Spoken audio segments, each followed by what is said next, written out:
Mainit na pinag-uusapan ngayon sa social media ang posibilidad na canceled na ang kasal ni Ryan Bang at Paula Huyong.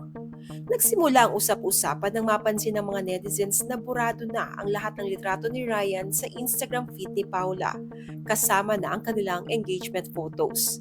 Napansin rin ng ilan na wala nang suot na engagement ring si Paula sa bago niyang Instagram story. Mas lalo tuloy lumakas ang hinala ng mga fans na baka hindi na nga matutuloy ang kanilang kasal. Sa Instagram naman ni Ryan, nandoon pa rin ang mga larawan nila ni Paula. Pero kapansin-pansin ang mga komento ng fans na nagtatanong kung sila pa nga bang dalawa.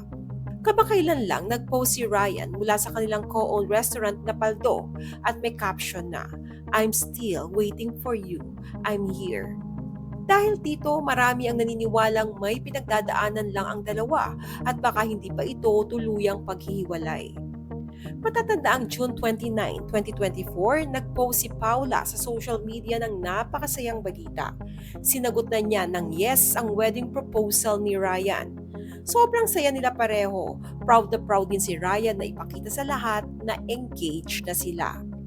Sa isang interview sa TV Patrol noong February 2024, ikinuwento ni Ryan kung paano nagsimula ang kanilang love story. Nagsimula daw ang lahat sa isang football game. Si Ryan ay nasa gitna ng field bilang midfielder, habang si Paula naman ay striker. Matapos ang laro, humingi si Ryan ng cellphone number ni Paula para maipadala niya ang video ng laban. Doon na nagsimula ang kanilang pag-uusap, hanggang sa naging madalas ito at unti-unting nahulog ang loob nila sa isa't isa. Hindi nagtagal, ipinakilala na ni Ryan si Paula sa mga kasamahan niya sa It's Showtime, lalo na kay Vice Ganda na parang nanay-nanayan na niya sa showbiz.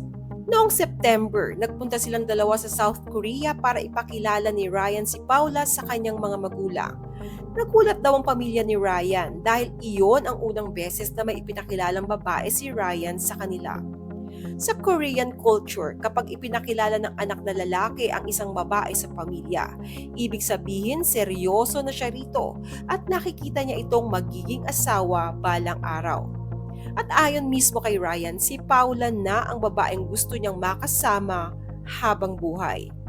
Pero ang kanilang pag-iibigan ay napahira ng intriga nang biglang maglaho ang engagement photos nila sa IG ni Paula at hindi pagsusuot ng engagement ring.